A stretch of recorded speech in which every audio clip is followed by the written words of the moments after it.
कल खेल में हम हो न हो, गर्दिश में तारे रहेंगे सदा।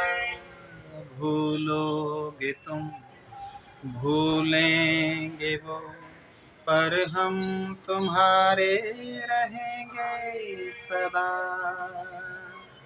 स्वर्ग यहीं, नरक यहाँ, इसके सिवा जाना कहाँ। आज हमारे मूर्धन्य हिंदी सिनेमा जगत के पार्श्व गायक मुकेश जी की 100वीं जयंती है। मुकेश चंद्र माथुर को कौन नहीं जानता।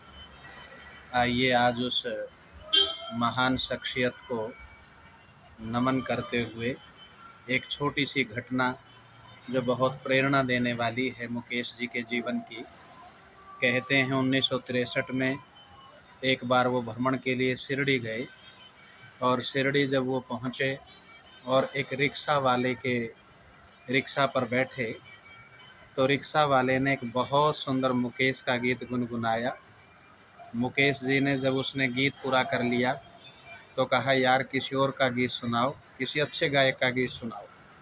जब इतनी बात उसने कही तो रिक्शा वाले ने अपने ब्रेक को लगाया और हाथ जोड़कर कहा, साहब यदि आपको मेरी रिक्शा पर चलना है तो चलिए, मैं तो मुकेश जी को ही पसंद करता हूँ और उन्हीं के गीत गुनगुनाता हूँ। यदि आपको ये गीत अच्छे नहीं लगते हैं, मैं किसी दूसरे गायक के गीत नहीं गाता, तो आप मेरी रिक्शा से उतर सकते हैं। जब इतनी बात मुकेश ने देखा कि बहुत बड़े फ़ैन दुनिया में थे और एक ऐसा फ़ैन जो उसको इतना पसंद करता है, तो उसने कहा चलो ठीक है, बुरा मत मानो, मैं चलता हूँ। और कहा कि जब मैं वापस आने लगा और उस रिक्शा पर बैठा तो मैंने बातों बातों में उससे पूछा रिक्शा वाले से, परिवार में कितने लोग रहते हैं? तो रिक्शा वाले ने कहा कि साहब एक मेरा बेटा है, एक बेटी है। बेटी तो मंदिर के सामने अगरबत्ती बेचती है, बेटा भी मेहनत मजदूरी करता है। मैं बहुत गरीब हूँ, मेरा इतना सामर्थ्य नहीं है कि मैं बच्चों को पढ़ा पाऊँ। जब इतनी बात मुकेश ने सुनी तो कहा, तुम मुकेश के बहुत अच्छे गीत गुनगुनाते हो, यदि मैं तुम्हें मुकेश से मिला दूँ तो? जब इतनी बात मुकेश जी ने स्वयं उस रिक्शा वाले से कही तो रिक्शा वाला कहता है कि मेरे गरीब के नसीब में मुकेश जी के दर्शन कहाँ हैं।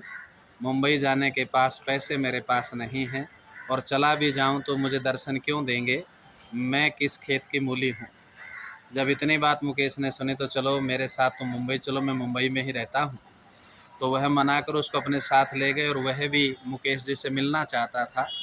जब अपने घर पर गए तो अपने बेटे नील नितिन से कहा, नितिन मुकेश से, जो मुकेश जी का बेटा नील नितिन मुकेश तो उनका पुत्र है, नितिन मुकेश से कहा कि तुम इसकी खातिरदारी करो, मैं नहा धोकर आता हूँ। वो अंदर चले गए और नितिन जी ने उनको चाय पानी के लिए पूछा और जब वो बैठ रहे थे तो उन्होंने उसी के कक्ष में एक बहुत बड़ा फ़ोटो एक साहब का देखा और नीचे लिखा था मुकेश चंद्र माथुर। तो वह उस फ़ोटो को देखकर नितिन से पूछते हैं कि ये साहब तो मेरे साथ ही आए हैं, लेकिन इनके नीचे मुकेश नाम क्यों लिखा है?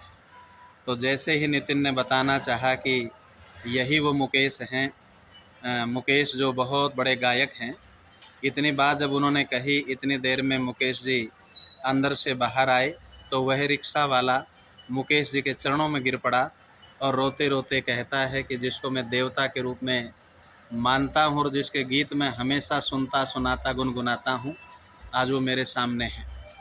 जब इतनी बात वो कह रहे थे तो रोते हुए उस रिक्शा वाले को मुकेश ने उठाया और अपनी छाती से लगाया। 2 दिन तक अपने घर पर रखा, मुंबई दिखाई और बाद में जब वो जाने लगा तो उसको पैसे दिए कि तुम अपना रिक्शा नया खरीदो और कहा कि जब तक तुम्हारा बेटा पढ़ेगा मैं हर महीने उस बेटे की पढ़ाई के लिए फ़ीस भेजता रहूँगा। तो देखिए उनके हृदय में कितना बड़ा करुणा का भाव था। तो हमारे मुकेश जी, जिन्होंने ऐसे नगमे गुनगुनाए जो आज भी सदाबहार के रूप में गाए जाते हैं, जिनको याद किया जाता है, तो एक छोटा सा संस्मरण जो मैंने पढ़ा और जिन्होंने मुझे बहुत प्रेरित किया।